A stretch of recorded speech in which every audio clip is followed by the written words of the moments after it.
हे जे महाशय म्हणतायत की एमपीएससी नक्षलवादी आहेत, एमपीएससीचा अभ्यास करणारे विद्यार्थी नक्षलवादी आहेत, हे स्लीपर सेल आहेत. एका बाजूला आपले मुख्यमंत्री म्हणतात की महाराष्ट्र हा नक्षलमुक्त झालाय. मग नक्की मुख्यमंत्री खोटं बोलतायत की त्यांच्या पक्षाचे प्रवक्ते खोटं बोलतायत? त्याचं कारण हे की आज बीजेपीच्या एका सहमुख्य प्रवक्त्यांनी एमपीएससीच्या मुलांना नक्षलवादी ठरवलंय. जे एका डिबेटमध्ये ते बोलतायत की एमपीएससीचे विद्यार्थी जे आंदोलनं करतात, जे मागण्या मांडतात, जे रस्त्यावर उतरतात, ते नक्षलवादी आहेत आणि ते ठासून सांगतायत. त्यांना समोरचे अँकर बोलतायत की तुम्ही हे बोलणं चुकीचं आहे. ते म्हणतात मी बोलणार, मी नक्षलवादी म्हणणार. नसेल तर हा व्हिडिओ पहा आधी आणि नंतर आपण त्याच्यावरती सविस्तर चर्चा करूयात. बळवंतराव आपल्याला की विद्यार्थ्यांच्या मनामध्ये असंतोष निर्माण करत असताना तो असा आपण करू नका. आपल्याला भगतसिंगाचा आदर्श निश्चित असला पाहिजे. प्रश्न विचारले पाहिजे, ते आम्हाला विचारले पाहिजे. आम्ही सरकार शेवटी हे आपलंच आहे, परंतु ही जी व्यवस्था आहे, ही संविधानिक व्यवस्था जी आहे, हिच्या व्यवस्थेमध्ये नक्षलवादी तयार होतील. हिच्या विरोधामध्ये अतिशय टोकाचे वेडावाकडा विचार करणारे आणि हा देश, तिरंगा, या देशाची व्यवस्था, संविधानिक व्यवस्था, इथं काही माझा राग या गोष्टी आहेत तर की प्रशासनामधले भ्रष्टाचारी अधिकारी, जसं संदीपजी आपण एक प्रश्न न्यायालयाचा आसरा घेतात आणि सरकार कुणाचंही असलं तरी त्यांना असं वाटतं की आमचं कुणी काही बिघडवू शकत नाही. हे मात्र सगळं राग आणणार आहे, हे व्यथित करणार आहे. आणि आपण जे अतिशय क्रांतिकारक 400हून अधिक डिसिजन्स माननीय देवेंद्रजींनी घेतलेले आहेत, मला असं वाटतं संदीपजी आपण सगळ्यांनी सूचना करत राहिलं पाहिजे. या व्यवस्थेत बरोबर आहे. मला आता समारोपाकडे अजित चव्हाण नाही, मला समारोपाकडे जायचं आहे. आपण सगळ्यांनी सोबत करणार. नक्कीच एल्गार सुरू केला पाहिजे, मात्र एल्गार करू पाहणाऱ्यांना नक्षलवादी नका घडो असं सुद्धा आपण कुठंतरी बोलू नये अशी माझी विनंती राहील. पहिली विनंती. दुसरं, नक्षलवाद हा सुद्धा दहशतवाद आहे, स्पष्टपणे बजावणाऱ्या. कारण मी तुम्हाला सांगतो, गोरगरीब घरामधली मुलं टार्गेट केली जातात, त्यांना या व्यवस्थेच्या विरोधामध्ये भडकवलं जातं आणि त्यांना नक्षलवादी केलं जातं. हे मुक्तपीठच्या माध्यमातून मी बोलणार, कारण महाराष्ट्रामध्ये नक्कीच. मात्र एक ठामपणे मी सांगतो तुम्हाला, माझ्या भागामध्ये या लोकांच्या नादाला लागून आणि पुण्यामध्ये स्लीपर सेल्स आहे. आपण संघ भाजपला विरोध करता, आमच्या वैचारिक विरोध मला काही सोडणार नाही, परंतु आपल्या देशाला विरोध करणारे हे जे लोक आहेत यांच्यावरती आपण नाही. एकीकडे आपण नक्षलवाद मुक्त झाल्याचं बोलतो आणि दुसरीकडे तरुणाईवर विश्वास ठेवा. त्या आपल्या धडावरचा आपलं डोकं वापरतात, ते कुणाच्या अशा भडकवणीला बळी पडणार नाहीत, हा विश्वास ठेवा तुम्ही.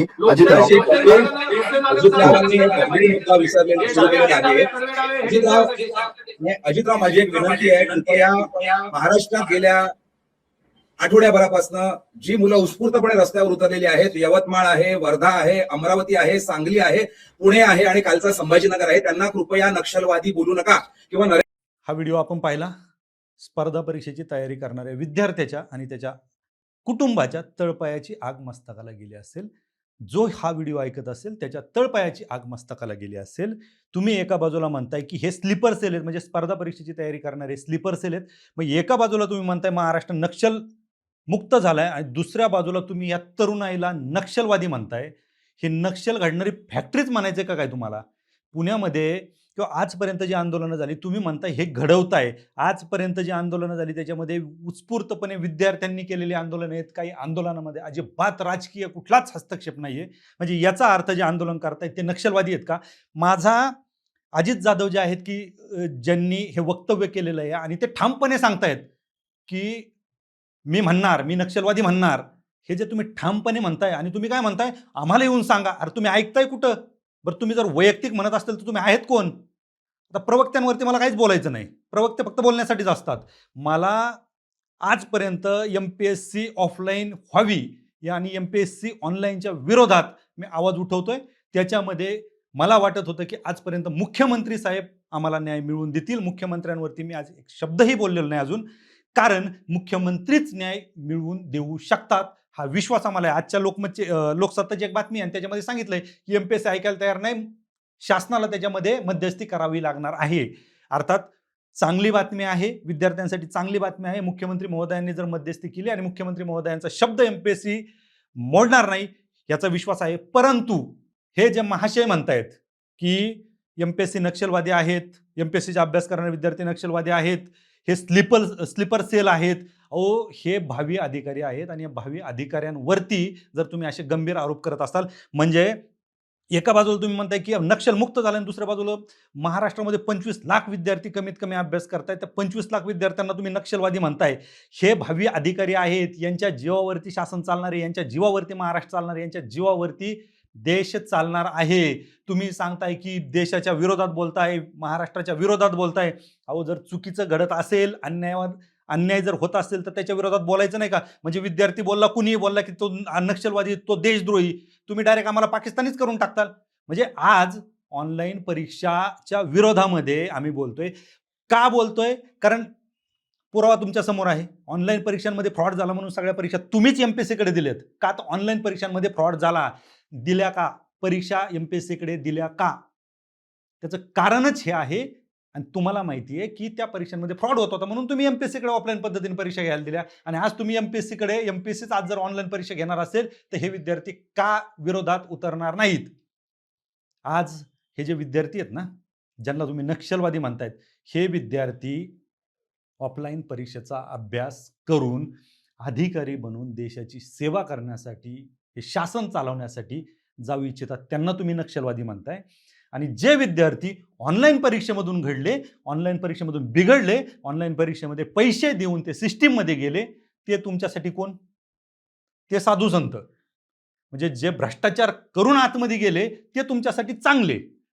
आणि जे ऑफलाईन परीक्षेची मागणी करतायत, पारदर्शक पद्धतीने परीक्षा होईल म्हणून जे मागणी करतायत, ते नक्षलवादी. हा कुठला न्याय? म्हणजे एका बाजूला भ्रष्टाचार करण्यासाठी, त्याच्यातून पैसे काढण्यासाठी आज मी बोलणार. तुम्ही जर विद्यार्थ्यांना नक्षलवादी बोललाय ना, आज हे विद्यार्थी जे आहेत ना, हे गोरगरीब कुटुंबातील विद्यार्थी आहेत.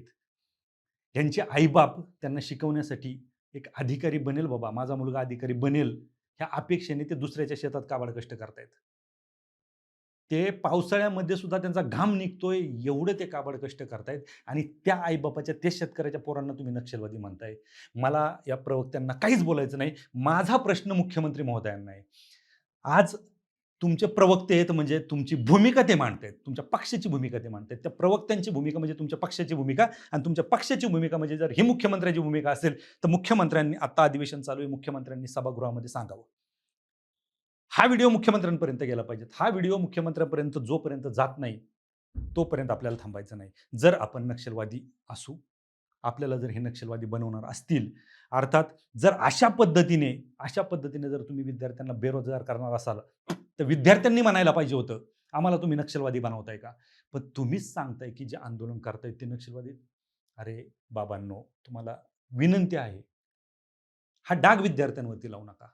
हे स्लीपर सेल नाहीयेत. अहो, यांची स्लीप होत नाही. हे झोपत नाहीत, रात्रंदिवस अभ्यास करतायत. का करतायत? कुठेतरी स्वप्न साकार करायचंय. आणि तुम्ही म्हणताय नक्षलवादी. आज महाराष्ट्रामध्ये, आज देशभर जे आंदोलनं झालीत, जे आंदोलनं होत आहेत, बरं मग हे जर नक्षलवादी आहेत तर आजपर्यंत जे आंदोलनं झाली, त्या आंदोलनं झाल्यानंतर जी विद्यार्थ्यांची मागणी होती किंवा ह्या नक्षलवाद्यांची जी मागणी होती ती या सरकारने मान्य केली, हे ते सरकारने मागणी केली. मग सरकारला नक्षलवाद्यांची मागणी मान्य? जर तुम्ही आम्हाला नक्षलवादी म्हणताय तर आजपर्यंत आम्ही आंदोलन केल्याच्या नंतर, म्हणजे मागितलं तरच मिळतंय, हे जे धोरण आपलं आहे त्या धोरणानुसार आम्ही तुम्हाला मागितलं, तुम्ही आम्हाला दिलं. मग आम्ही मागण्यासाठी जर रस्त्यावर उतरलो आणि तुम्ही आम्ही जे मागितलं ते दिलं, म्हणजे तुम्ही नक्षलवाद्यांना दिलं?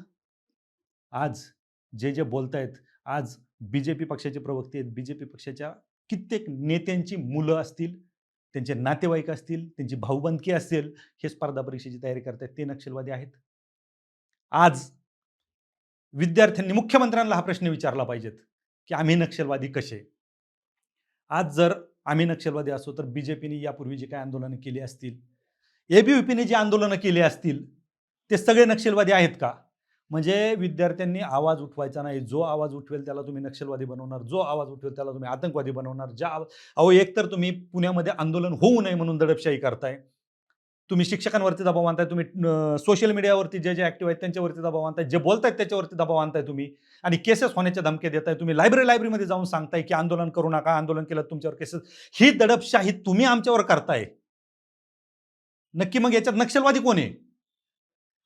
आज तुम्ही या विद्यार्थ्यांना जे रात्रंदिवस अभ्यास करतायत त्यांना जर तुम्ही नक्षलवादी म्हणत असाल तर या विद्यार्थ्यांचा अंत तुम्ही पाहू नका. कुणी येईन आणि बडबड करीन, वायफळ गप्पा आणि वायफळवाणी जर बोलणार असेल तर विद्यार्थी माफ करणार नाहीत. आजपर्यंत ऐकून घेतलं, इथून पुढं ऐकून घेतलं जाणार नाही. तुम्ही जर विद्यार्थ्यांना नक्षलवादी म्हटलं असाल ना, तुम्ही म्हणलात आणि तुम्ही काय त्वरत म्हणताय, नाही नाही म्हणणार, नक्षलवादी म्हणणार.